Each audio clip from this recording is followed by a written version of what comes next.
So an ancient Greek philosopher named Heraclitus once said that no man ever steps in the same river twice, for it's not the same river and he's not the same man. And I've certainly experienced this with movies. I watched a lot as a kid. Now maybe the movies didn't change, but I did. And as an adult, I pick up on a lot different things than I did then. You know, I used to relate to the child characters. Now I relate to the parents in the stories. The adult humor no longer passes over my head like it did when I was a kid. Well, around 10 years ago, at this event, Ken and Laura gave one of the most memorable presentations I've ever seen. They told a story of how Marcy Gulch, pictured here, pretty much disintegrated as the watershed around it developed in Highlands Ranch.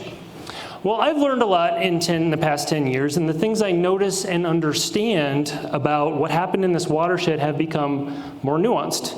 You know, less of the story passes over my head. So there are nuances to sediment transport, hydrology, and stormwater management that I see now that I didn't see 10 years ago, and I'd like to share some of that with you today. So let's start by revisiting this watershed and what happened. And this is not about beating up on Highlands Ranch or anybody else. This is about learning. You know, it's been kind of a theme today. Anything that happened in this watershed was of its time. So here's the Marcy Gulch watershed in 1993. It connects to the South Platte River just downstream of Chatfield Reservoir. As you fast forward just 6 years, you can see all of the development that took place. And by 2010, it's pretty much fully developed. A few notes about how this watershed developed from a stormwater management standpoint. Some detention was implemented as the watershed developed, as you can see on the dots on this map. They left a lot of room for the creek, but the thinking at the time was that because of detention, no stream stabilization should be necessary. So it was left untouched. We're going to zoom in on this downstream area in the Highlands Ranch Golf Club. The Highline Canal crosses here in yellow, and then there are crossings for a trail and for the golf course. Now, as we look downstream at the mouth, you can see a plume of sediment clearly coming from Marcy Gulch. In 2006, we're starting to see some wounds on the landscape. At the mouth, more sediment. In 2007, the banks are really opening up, and at the mouth, more sediment again. By 2010, it basically looks like a bomb went off, and now we have an excavator, it's that little orange dot, digging sediment out of the river. That's how epic this was. Here's what it looked like from a bird's eye view, and then here on the ground. Something like a 25-foot head cut moved through here. We had trees falling over. We had a threatened golf course. And then here are those 3 crossings I mentioned earlier. The erosion paused momentarily at the golf cart crossing. Then another storm hit and wiped it out. The footings on this ped bridge were hanging from the bridge, and the next storm came, took them out. This flume carries the Highline Canal over Marcy Gulch. Pay attention to the concrete footings and now how they're exposed. These were the consequences in the receiving stream stemming from the land use and stormwater management practices at the time. So what have we learned from this? Well, I'd like to share some nuances I either didn't learn or, honestly didn't pay much attention to until I went through the Stream Management Academy. So I'm going to go out on a limb here and I'm going to get a little technical. I promise not to show you any math, just pictures and cartoons. We're going to keep this pretty simple. So streams, they move 2 things, water and sediment.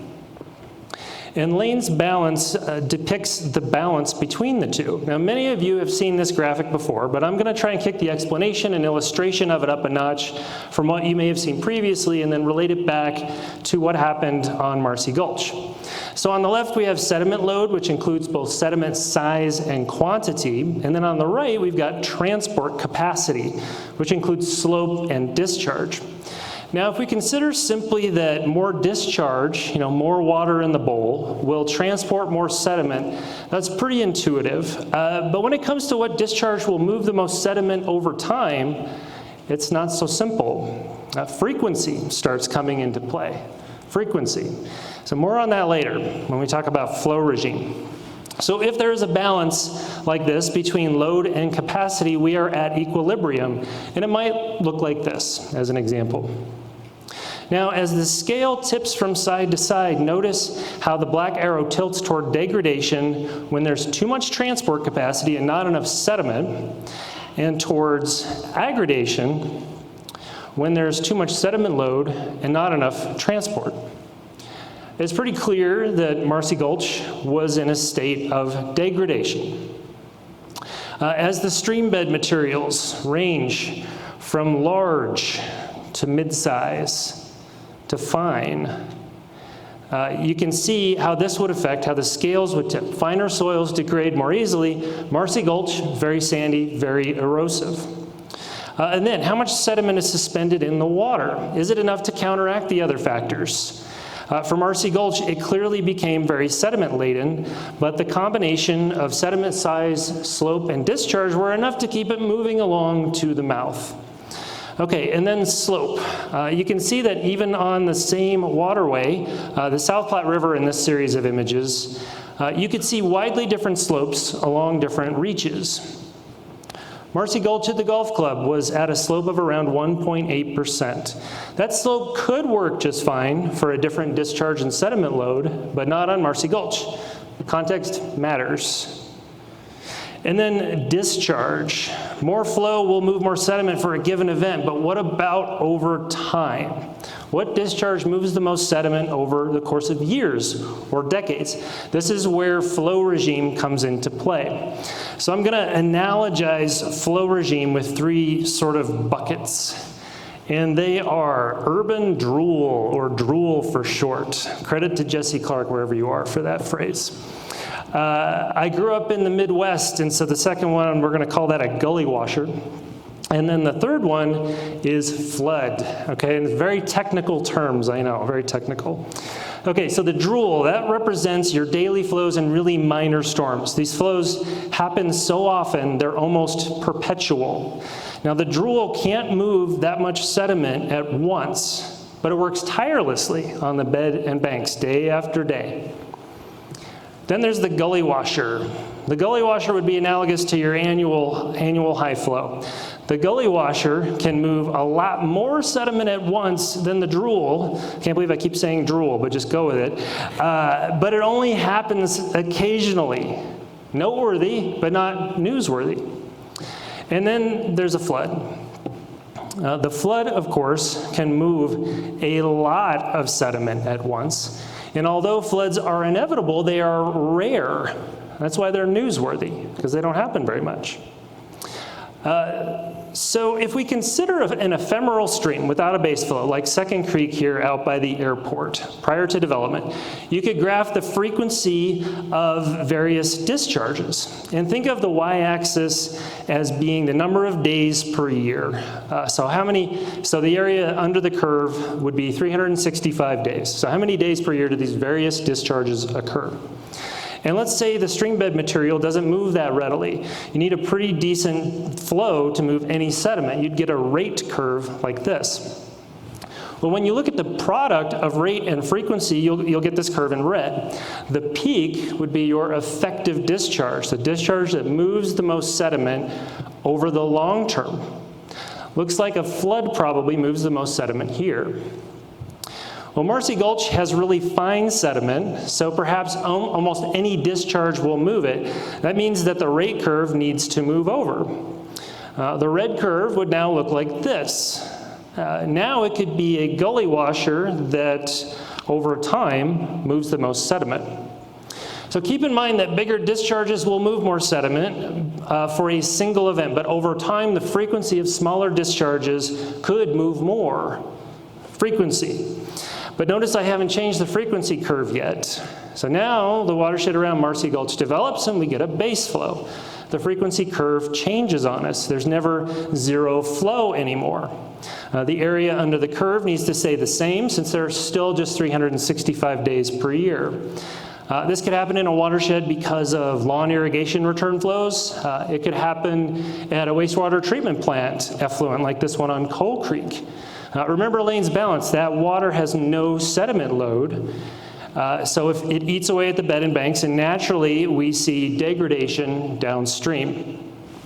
For Marcy Gulch, the chronic degradation creating this plume was probably caused by the drool, those really small events that happen all the time. The really frequent small discharges move the red curve over like this, and the drool is doing its thing. So that's maybe the effective discharge. That's what made the creek erode up to the golf cart crossing. You know, this erosion didn't just happen one day, and then a gully washer or flood came through and did its thing in dramatic, newsworthy fashion, of course. So here's the thing about the drool, and I really want you guys to understand this point. Detention basins, even if they have water quality in our full spectrum, will not mitigate for the drool. They won't. The drool didn't erode this creek before the watershed developed because almost everything infiltrated. It all infiltrated. It took probably a gully washer or a flood to even get any runoff. So there are more factors to hydrology that matter for stream stability than just the peak, especially in our urban system. So here are the 6 hydrology factors that get impacted by urbanization, and they are peak, volume, duration, flashiness, seasonality, and frequency that I keep bringing up. And let's look at a few graphics to illustrate. Here is a hydrograph in an undeveloped watershed. So if the watershed develops without any stormwater control measures or SCMs, we get a hydrograph like this. So then if we implement peak attenuating detention like full spectrum, we may get a resulting hydrograph like this one in blue. Well, this will attenuate the peak flows, but this purple volume, all that extra runoff volume just shifts to later in the hydrograph, and what used to infiltrate now hits the creek and for a longer duration. You know, full spectrum detention actually exacerbates this by drawing out the hydrograph. You know, so full spectrum, it's great, but it can't mitigate everything, and this is one of the trade-offs. Full spectrum will mitigate for much of the flashiness, you know, the steepness of the hydrograph, the developed hydrograph, but often only at the outlet when you think about it. In between these detention basins, if storm drains are outfalling directly into the creek, then the creek is carrying the unmitigated flow. It experiences that flashiness. The other 2 factors, seasonality and frequency, don't get mitigated by detention basins really at all. Many ephemeral streams become perennial because of urbanization from lawn irrigation return flows and the like. And then here's a demonstration of frequency. Over 60 years of rainfall data were keyed into a continuous hydrology simulation by the folks at Wright Water. This is showing you a 1-year snapshot. At this particular gauge, land use was simulated as medium density residential and then as undeveloped. So even though these are not large flows, there is a stark difference in peak and, more importantly, frequency. You know, chronic impacts to the creek that add up to a lot over time, as I showed you with effective discharge. Okay, so now that we understand the 6 factors of hydrology that get impacted by urbanization, how could we develop a watershed and avoid so many impacts to the receiving stream? And were any of these measures implemented in Marcy Gulch as it developed? Well, in Volume 3 of the district's criteria manual, we lay out a 4-step process for stormwater management. There's some internal debate about whether these are actual sequential steps or not, but just set that aside. Step 1 is to employ runoff reduction. As land develops, there's a multitude of measures that can be taken to promote infiltration and to distribute stormwater management out into the watershed instead of piping it all to a water quality basin where duration gets exacerbated. As Marcy Gulch developed, step 1 was not implemented. It was curb, gutter, and storm drains. If we have no intention around runoff reduction, we end up with chronic stream degradation. This was true in the 90s, and it's still true today. Step 2 calls for capturing the water quality capture volume, treating it, and slowly releasing it. So detention most of the time. With the Marcy Gulch watershed developing prior to a regulatory requirement for treating water quality This was largely absent as well. There was a detention basin just upstream of the golf club that was built with 10 and 100-year controls. It's since been retrofitted to provide full spectrum detention and water quality treatment. And then step 3 is stream stabilization. There was no stream stabilization as Marcy Gulch developed, as we've shown.